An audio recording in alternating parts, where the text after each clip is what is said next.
First, a few reminders. We deal with density functional theory. And in density functional theory, we have to solve self-consistently the Kohn-Sham equation, meaning that if we fix a Kohn-Sham Hamiltonian and solve this equation, we'll find some eigenfunction from which we can construct the charge density, and then plugging the charge density into the Hartree and exchange correlation potential and also energy, we can find the Hamiltonian. Equivalently, one might deal directly with the minimization of the total energy. Here is the electronic part. The nucleus-nucleus interaction part can be added. It is very simple. It was briefly mentioned in the previous talk. So with the kinetic energy, the potential energy, the one created by the nuclei, and then the Hartree and exchange correlation energy that depends on the density.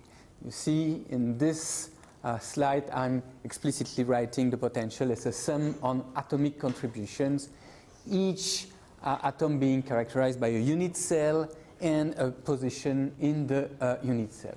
How to represent all these quantities, wave functions, densities, potential, etc. We will try to work with plane wave in this presentation. But, and this connects with the previous presentation, there are prerequisites for the plane wave to be used. Indeed, they are very simple functions, but they have an infinite spatial extent. So one cannot use a finite set of plane wave to represent a truly localized system. It would be actually, one might make a Fourier transform to find the decomposition. We would need to have an infinite number of plane waves. So we will directly place ourselves in the context of periodic boundary conditions. We will have some primitive vectors, primitive cell volume, and we will be able to deal with actually quite large cells. Sometimes it's only a few atoms, sometimes we can handle 100, 1000 atoms. That's not a problem. We simply have to rely on a periodic system. Of course, you might say, and this also connects with the previous talk, it's okay for crystalline solid, but what about finite systems, surfaces, defects, polymer, etc.? Well, we will use the supercell technique. A few figures at this level.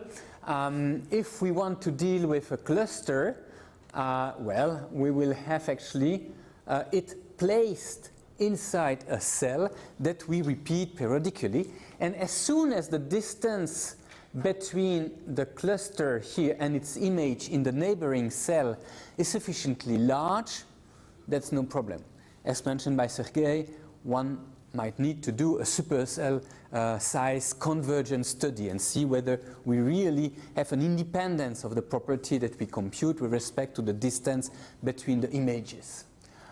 We can deal with a point defect in a bulk solid. As you see, there is an image of the point defect here, and we have to make sure that the images are far apart. Or we deal with a slab in order to simulate a surface. Now let's go to the maths of the plane wave basis set. It's actually all contained in this formula for the wave function. A wave function at point R with wave vector k belonging to some band, but I have not written explicitly the number of the index of the band here, will be a normalization factor and a sum over plane waves. There will be something to be said about this coefficient, and then the plane wave form. Let's introduce this by again completing what Sergei mentioned.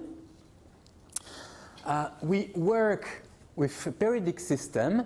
We must have the wave vector characterization of the wave functions thanks to Bloch's theorem. Indeed, for a periodic Hamiltonian, this was proven by Bloch in 1928 or something like this, so a long time ago. the wave functions can be characterized by a wave vector or crystal momentum in the Brillouin zone. The Bloch theorem states that if one translates the wave function, the eigenfunction of a periodic Hamiltonian, by some real space lattice of the real space vector of the lattice, we will obtain the original wave function multiplied by a phase factor, a global phase factor. Now, if I decompose the Bloch wave function into some constant, this is not important now, times a phase factor that depends on r times this function u, it can be shown that the u function is actually periodic. It's not affected by a translation. So the normalization, how is it chosen? And this is quite often not described. Well, one might take another standard trick in the literature to introduce the Born-von Karman supercell, which is a supercell of the primitive cell or even the supercell that I am treating. This Born-von Karman supercell will have to be extended up to infinity in the theoretical treatment. It will be a supercell with vector nj rj, with the big number n being n1, n2, n3. And we will require that on the border of this Born-von Karman supercell we have a true boundary condition also for the Bloch wave functions. This allows to normalize the wave function to have one electron in the big Born-von Karman supercell. By plugging this normalization into this formula, also taking into account the n number, the multiplication factor of the Born-von Karman supercell, one can see that the u function that we are really dealing with in numerical computation will have the following normalization when you integrate the square of the modulus of this u wave function over the cell, the primitive cell or the supercell, and divide by the volume of the supercell, one gets 1. So, next step in the treatment with a periodic boundary condition for the plane waves.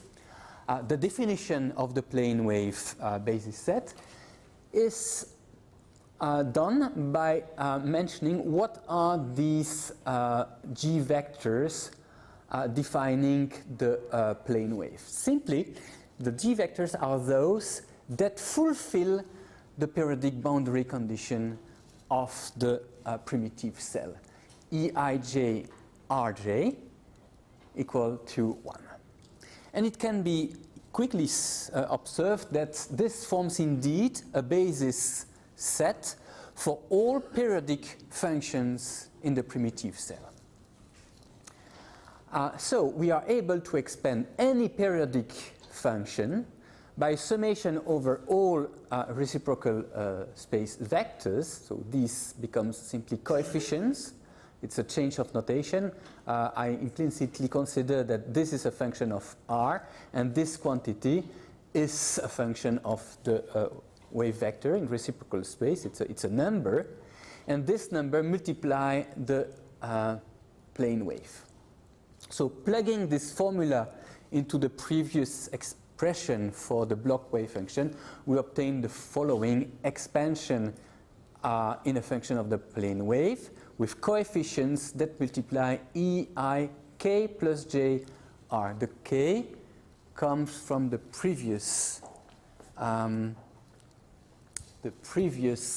equation here. You had this Eikr multiplying the real space periodic part of the Bloch wave function.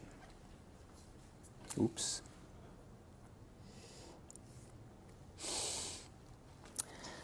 Okay, But we don't want to deal with an infinite set of plane waves with our computer. We need to make an approximation. There is a natural way for plane wave to select the correct or the best plane wave set. Indeed, when you consider the kinetic energy of a plane wave, which is like this in the case of the block function, not simply its periodic part, it can be seen that each plane wave, when this operator is applied, becomes simply itself multiplied by k plus j squared divided by 2. So the kinetic energy, well, actually plane waves are eigenstates of the kinetic energy operator with such eigen energy. And actually the coefficients UKG for the lowest eigenvectors, the one in the valence states or the lowest conduction bands, decay fast with the kinetic energy. So naturally we will select a finite set of plane waves by imposing a cutoff energy, E cut. We will select only those plane waves that satisfy this inequality. We fix the E cut, and the j here must be such that k plus j squared divided by 2 is smaller than the E cut. Note that in the reciprocal space, this inequality makes a constraint on the norm of the k plus g vector, which actually defines a sphere in reciprocal space. So one speaks of the plane wave sphere. Of course, these g vectors satisfying this condition are vectors in the reciprocal space lattice, so it's a discrete set of vectors in the reciprocal space, and so we will only work with the reciprocal space vector j that are inside the sphere delimited by k plus g norm being giving this kinetic energy lower than E cut. Actually, I might show you immediately an illustration, in a two-dimensional illustration of this fact. I will come back later to my earlier slides. We can plot as a function of the cutoff energy, here where we'll take the square root in order to go back to the length in reciprocal space. In two-dimensional, we will not have a sphere but a circle, and you see I'm selecting, thanks to these different circles, all the points, discrete points that form a reciprocal lattice here shifted by the k vector. I'm selecting a finite number of plane waves. If I take this circle, I'm selecting 1, 2, 3, 4 plane waves. If I increase the cutoff energy, I will include in the circle also these 8 plane waves. I'm going to 12 plane waves, then 16, then 24, etc. Typically for small cell system like silicon with 2 atoms per unit cell, we will deal with 300 plane waves when we will use pseudopotential to give you an idea.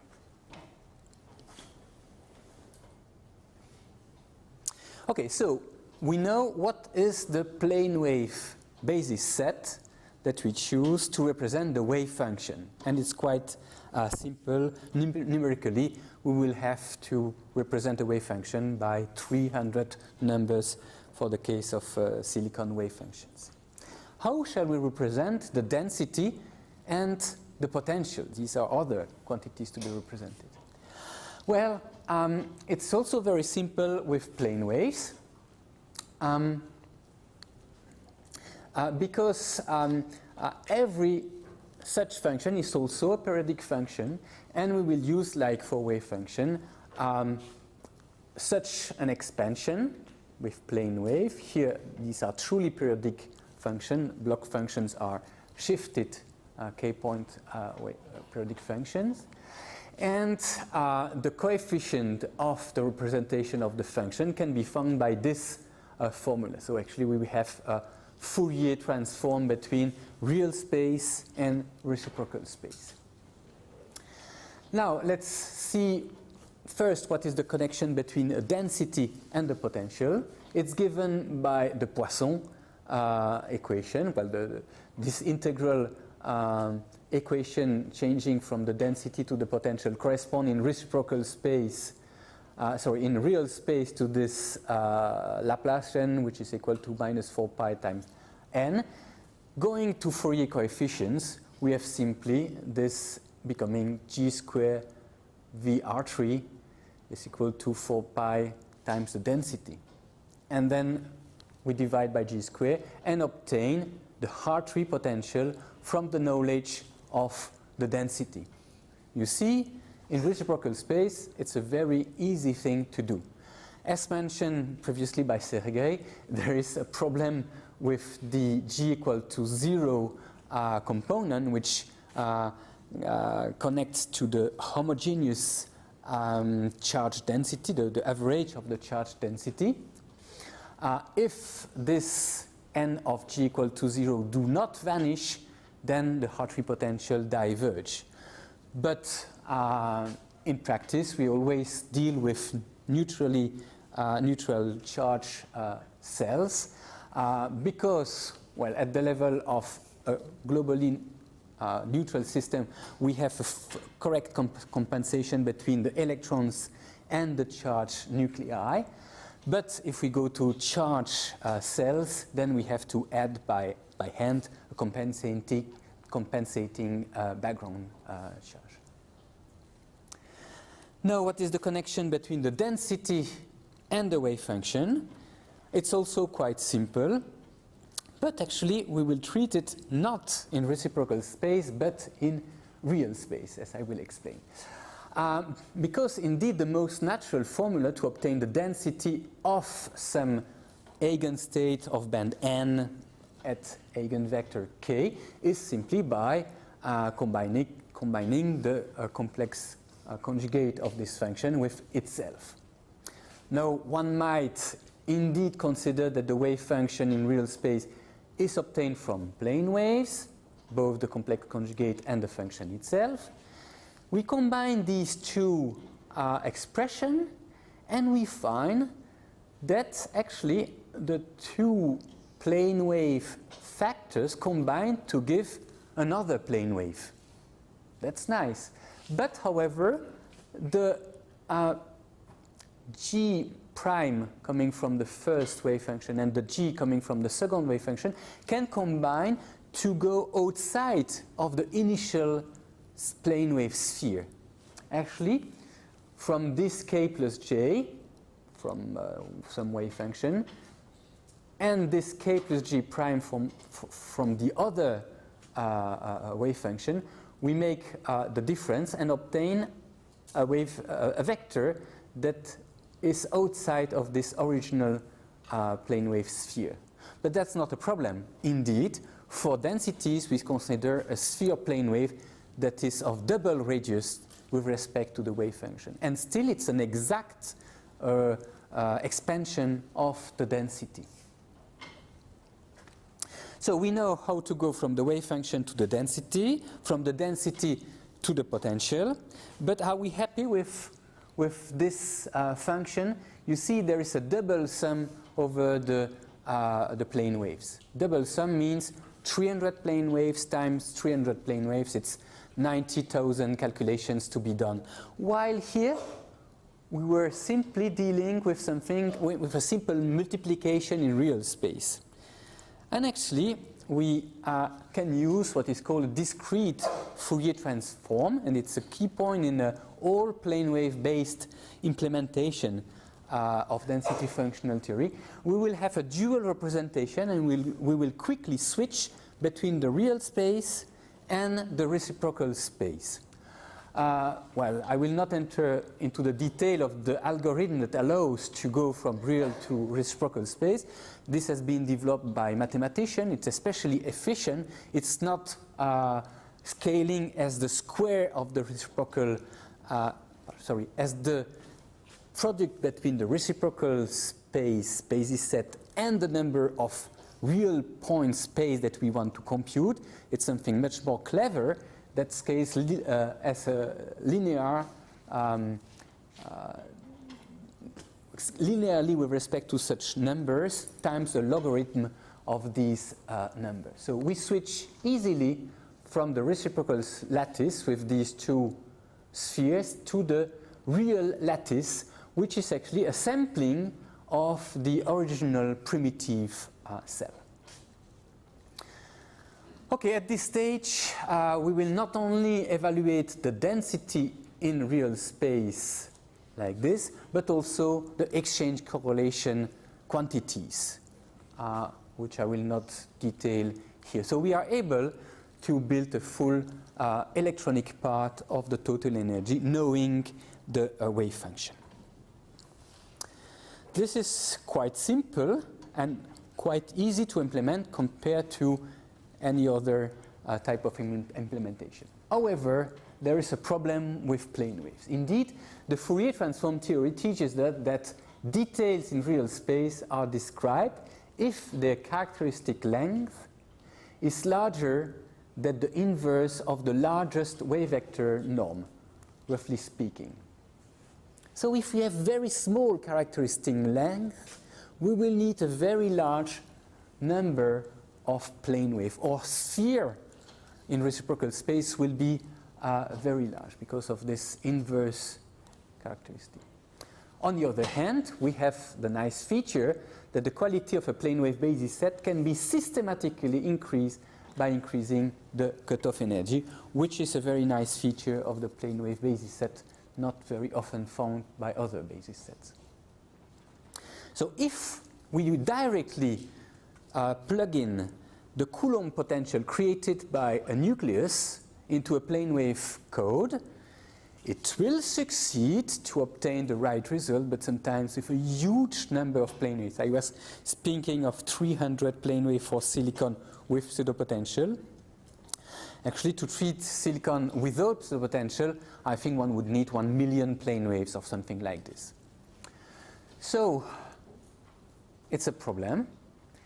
And the localized feature come not only from to describe the co-orbitals, the 1s orbitals of silicon, but also all the other orbitals have oscillations close to the nucleus. And that's what we will treat pseudopotential. In general, pseudopotentialization will eliminate the understable small wavelength feature.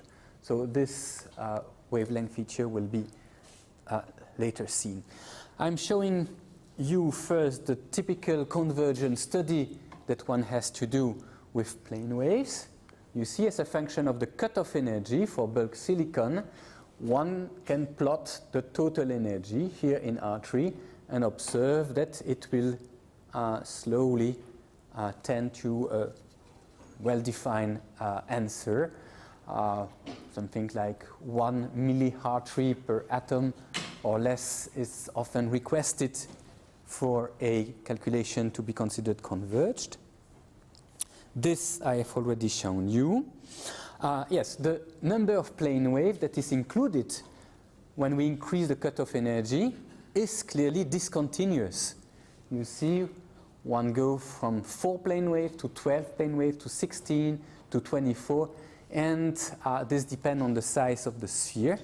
It happens that there are some subtleties linked to this discrete increase of plane wave. For example, if one does not take care sufficiently and do a quite rough calculation for the total energy, one might find a behavior of the energy, total energy, as a function of the lattice parameter, like this one.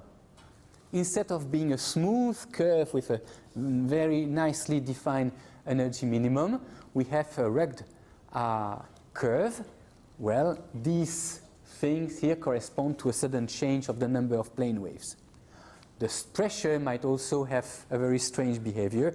This is usually taken into account in modern total energy code. One introduces a so-called smearing function that will actually smoothly introduce new plane waves inside the basis set, and the curve then is very smooth. So this was well, the most important thing to know about the plane wave basis set. I will now introduce the pseudopotentials and their different flavors. Let's first make a distinction between core and valence electrons.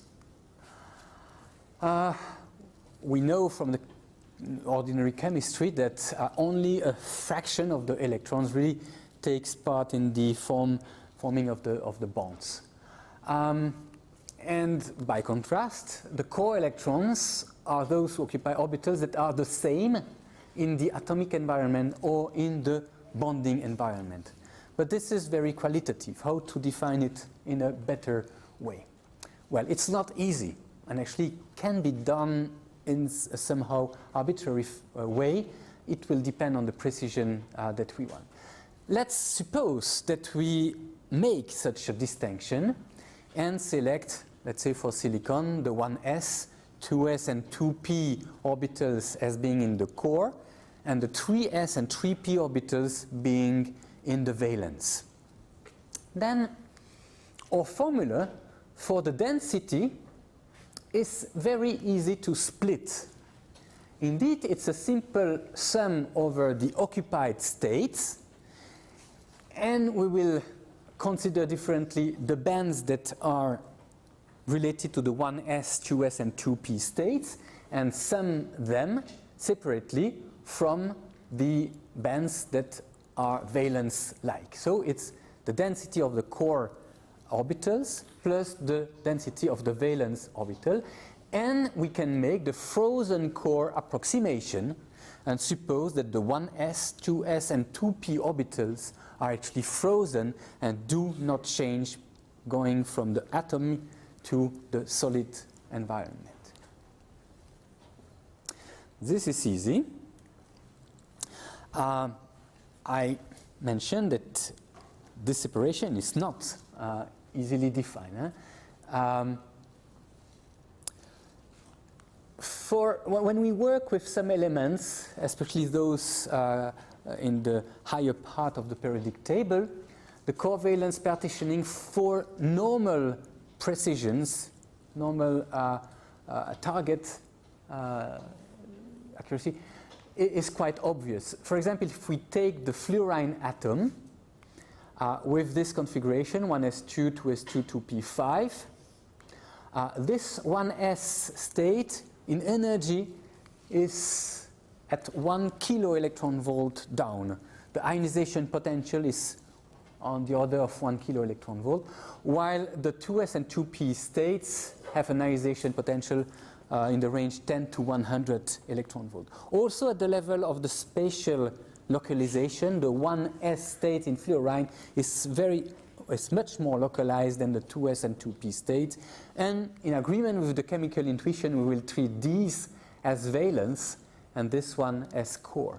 But if one takes titanium with this atomic configuration, the chemical intuition says that the 4s and 3d states will have to be treated as valence. We are sure that the 1s, 2s and 2p also will be as treated with as cores, but the ionization potential of the 3p state is 100 electron volt, while the ionization potential of the 4s is 43 electron volt. You see that there is only a factor of 2, and also there is an overlap in localization region between the 3p and the 4s. So the possible change of occupation of the 4s state might yield a change in the potential that is felt by the 3p states and the rearrangement of the 3p states. So we can actually work in both cases. Either consider we have a small core for the titanium atom and thus a very large number of valence or explicitly treated valence electron, or use the following splitting: a large core and a small number of valence electron. This will actually be fine for the titanium metal, because in the metal the 4 electrons will roughly occupy these 4s and 3d states. But if you take barium titanate with the oxygen pumping the electrons from titanium, here we will have somehow a 4s 3d, 4s0, 3d0 state, and the 3p and 3s orbitals will be rearranged. You cannot get correctly barium titanate by using this separation. It's even worse when you go to an atom in the 4f region, rare earth or even the actinides. There the separation is really badly defined. The secure side will be to include a very large number of electrons as valence, which increase the computational cost, as also it will have a smaller size of feature to be described. So it will not be easy. It's a compromise between accuracy and computational cost. Now this was for the density. What about the total energy? Let's take explicitly our expression for the Kohn-Sham energy, kinetic density in the potential created by the nuclei. This is the Hartree, and this is the exchange correlation. This part is easily split also between the core contribution and the valence contribution because it's simply additive. This part, well, the density is split between the core and the valence. This one is quadratic in the density.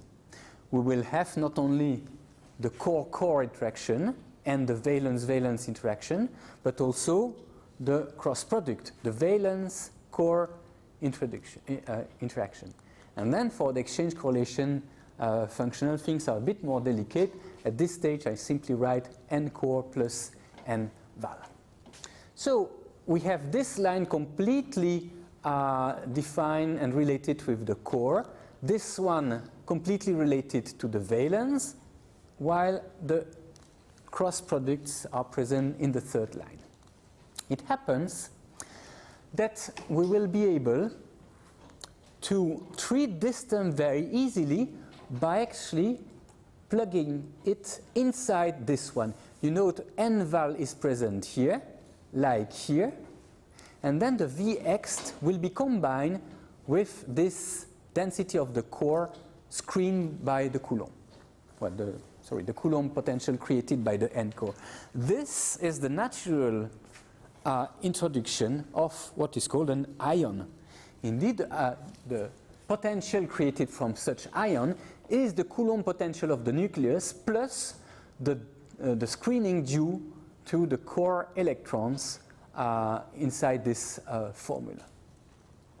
So actually, we naturally see this apparition of an ionic potential, and we can write the total energy as being due to different terms, the valence contribution, which is written here, kinetic, ionic, Hartree, and then the core and valence exchange correlation.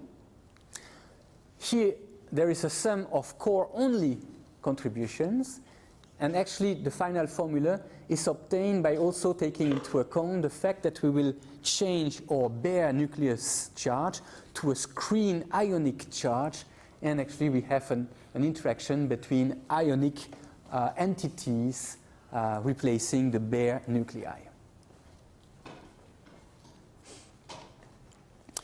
Okay, from the previous construction, we have succeeded to treat easily the core orbitals, but still valence orbitals must be orthogonal to core orbitals, which means that they will oscillate. We will have a slope at nucleus, and this means that it will be quite difficult to describe with plane waves. Pseudopotentials will try to remove completely the core orbitals present from the simulation. No orthogonality will be needed. Of course, for those who know the characteristic of the one-dimensional radial function, there is a problem with the number of nodes that are present for the higher lying function. So it's a really strong modification of the system. But the construction that I will show you will confine the strong changes in a so-called cutoff radius. So it's not a cutoff energy that was present for the plane wave basis set, but a cutoff radius. We will go from the upper equation here to another equation where we replace the potential created by the bare nucleus by a pseudopotential. We replace the wave function, the all electron so-called wave function, by a pseudo wave function. So what is left?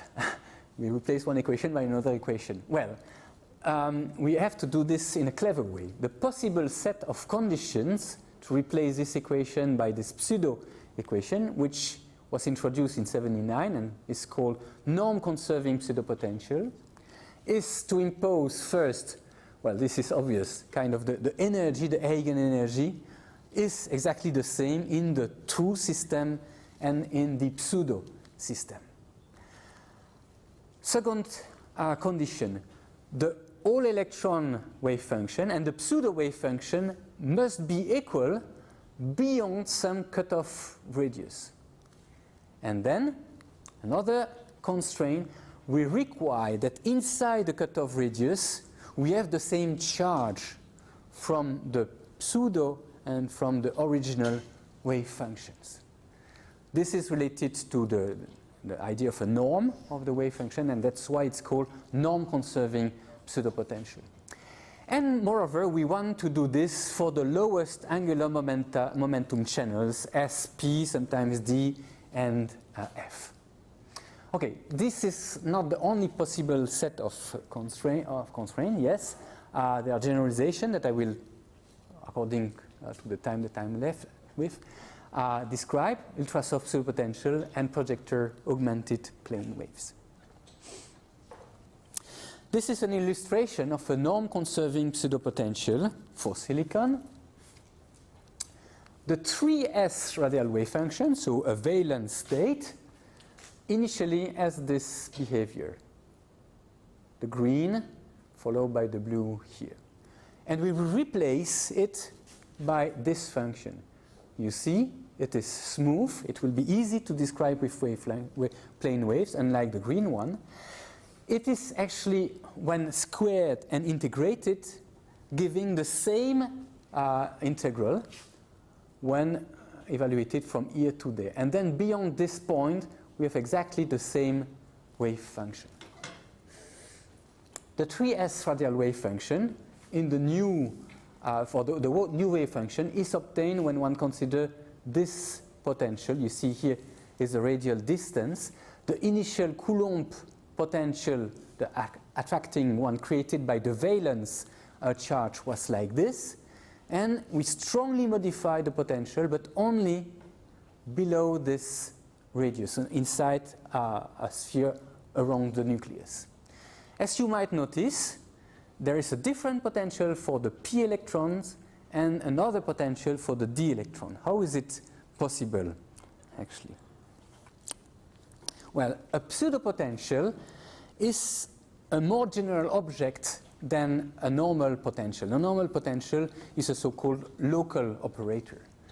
But actually we can rely on a more general form. We want simply an object that transforms a wave function to another function, and this is achieved by doing that kind of mathematical operation. We define a linear and Hermitian operator, and a linear and Hermitian operator is characterized by a kernel that, integrated on R prime with the wave function, deliver a function evaluated at R. The kernel might have, broadly speaking, of course, a local part, but also have a non-local part. In the usual potential created by the nucleus, only the local part is present. Of course, we want this object to be spherically symmetric. It is to replace the atom, and the atom was spherically symmetric. We want it to be spherically symmetric. The local part can only depend on the distance with respect to the origin. But the non-local part can be expanded in spherical harmonics, and it happens that the general formula for this is given here. You recognize spherical harmonics here, and then the V present here depends on distances with respect to the original, and also depend on the L. So it can be different for S, P, and D orbitals. There are actually two types of such functions that have been introduced in the past. Either the semi-local pseudopotential, where the VL of R prime was a simple VL of R delta R minus R prime, or a separable pseudopotential in which we have something a bit more complex, but still we have a dependence on L. And actually there is a canonical way to go from this form to that form that I will not explain. So what I have shown you is the VL of R that was present in the semi-local pseudopotential case for the S electron, for the P electron, and for the D electrons in this pseudopotential. Okay, now one can further elaborate these concepts. These actually are very well established concepts, but these were introduced something like 3 decades ago. So what people work usually with are ultra-soft pseudopotential or PAW, although for some application norm-conserving pseudopotential are still used. They are much easier to implement than the PAW, for example. So the ideas, ultra-soft pseudopotentials comes from a criticism of norm-conserving pseudopotential. Indeed, when it comes to treat oxygen with the 2p orbitals, or iron with the 3d orbitals, or the 4f rare earth, one typically sees something like this. The continuous line is the O oxygen 2p orbital. The dotted line is the best that one can achieve in the norm-conserving case, where you see, because there is no node present, the smoothing is nearly not possible. You see the peak of this wave function is at 0.2 or, well, 25 atomic unit, while for silicon the peak was around 1.5 in atomic unit. So you might understand that the number of plane waves to treat oxygen in norm-conserving pseudopotential is simply huge. And the ultra-soft will actually replace this function by this one. Okay, it's the same beyond some cutoff radius, but it's completely different inside the cutoff radius. What was done? Well, something quite clever. The normalization has been changed, but in a way to enforce correct scattering properties. Somehow, if electrons hit this pseudopotential, ultra-soft pseudopotential, they will act like if it were true potential, so the diffusion will be correct. And also, one has to introduce charge density correction. Such construction actually can be obtained as a particular case of the PAW construction, so I will not detail the USPP construction here, I will detail the PAW. But for selected elements like oxygen, iron, etc., one reduces the size of the plane wave basis set by a factor of 3, 4, 5, with even a bigger saving in computing time. The projector augmented wave approach, introduced in 1994, has the following idea. The true wave function, all electron, will be connected uniquely to the auxiliary wave function, actually a soft pseudopotential, by a linear transformation. It is rigorous. So one can indeed make always a connection back to all electron wave function, which the USPP, ultra-soft pseudopotential construct, cannot easily do. They have things in common. In both cases, we will change the Schrödinger equation or the Kohn-Sham equation to an equation in which there is an overlap operator, which is a bit similar to the case where people treat wave function with localized orbital. And also the charge density of each state has to be corrected for the missing norm. The math, it's a bit long, so I will see what I can explain in the few minutes that are left. As I say, the true wave function is connected with well-behaving pseudo-wave function thanks to a linear transformation. The physical quantities, like this expectation value, will be computed in the pseudo-representation with this psi tilde, the A tilde, the psi tilde, and the A tilde is defined by the T emission conjugate AT. We will have a variational principle for the total energy that can be transformed to the pseudo space and give an equivalent to the Kohn-Sham equation, where, just to give you a flavor, the second, the right-hand side member becomes epsilon T dagger T. So this is the S overlap matrix that appears naturally. The transformation operator will be 1 plus a sum of atomic projectors or atomic operators. And these atomic operators will be defined by the following transformation. One takes partial waves, solution of the Schrödinger equation for the isolated atom in the full potential. One takes also pseudo-partial waves that will replace these partial waves. You see, smoother inside the cutoff.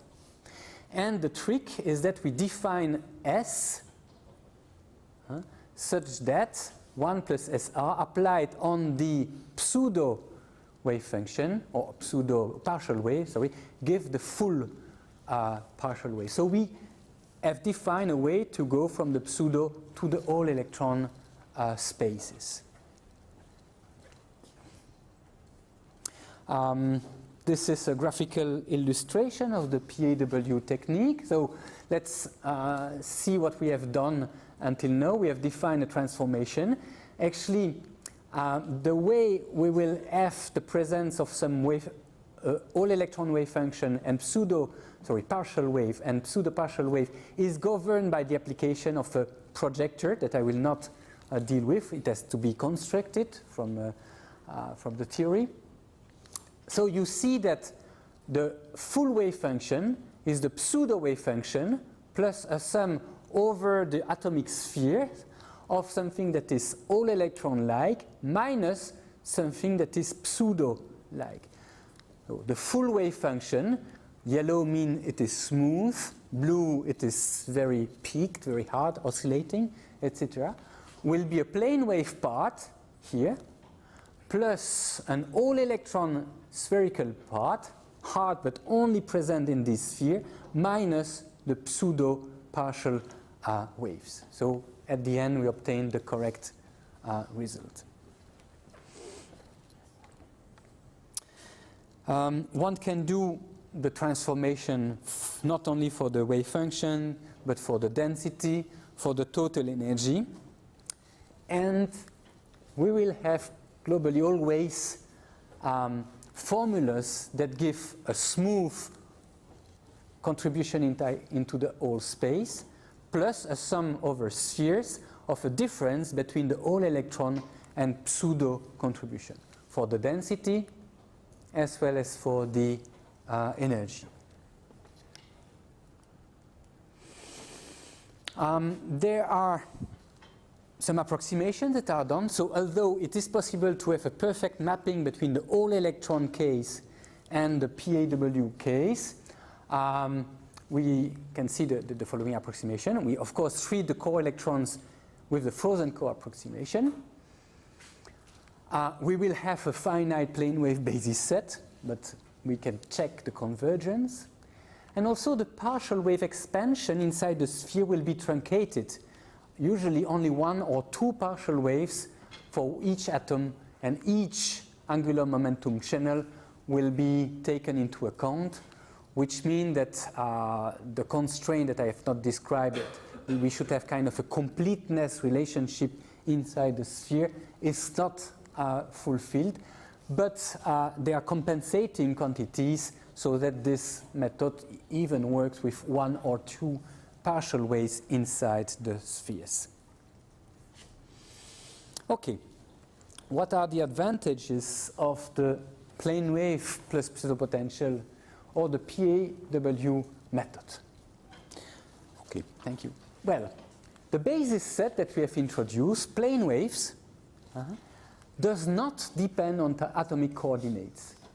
This means that we will have an easy computation of forces as numerically exact derivative of the total energy with respect to atomic coordinates. We can avoid so-called Poulet forces.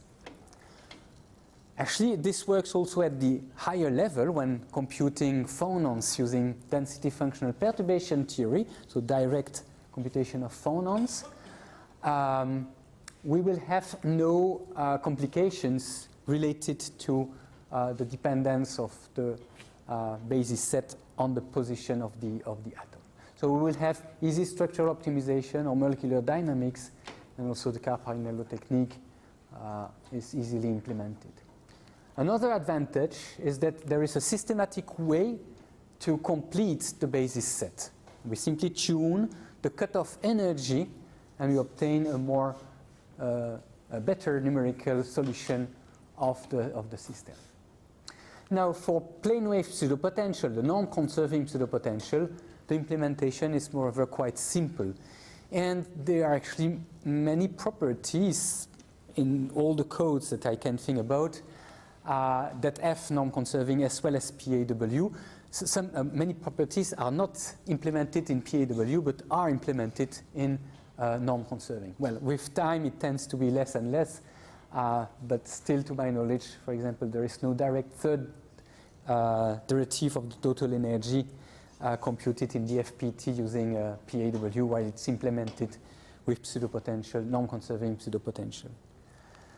For plane wave PAW, it can be a numerically accurate implementation of DFT, including properties related to the cores. And it's usually faster than plane wave pseudopotential norm-conserving. However, it cannot yield an order n implementation. It is also constrained by the periodic boundary condition, so it does not treat efficiently finite system, and the higher lying states, very high in energy, cannot be trusted. But let's say for 99 of the applications nowadays, plane wave PAW is really a method of choice. I have here a list of generators of that is not complete, but for non-conserving pseudo, USPP, PAW, you can have a look on these.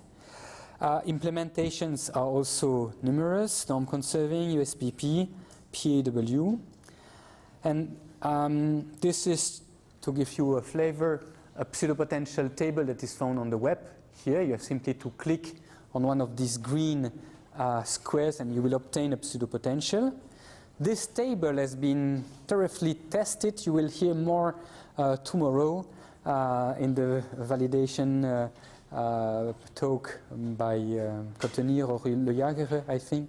The delta factor is 0.4 MeV. You will hear what is the delta factor. I wanted to say a few things about this, but I'm a bit short, and in any case it will be covered tomorrow.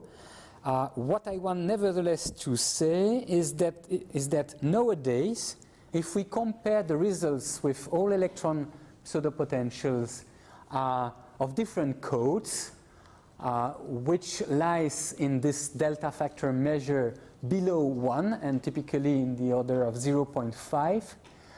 The agreement between different implementations of all electron is on the order of 0.5, and the agreement between PAW and all electron that is presented here is slightly higher but not much.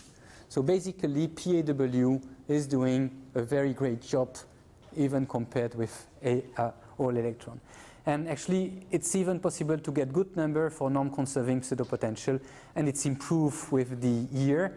Actually, well, here I had another table, but that was for norm-conserving. It's quite really decent with respect to all electron data.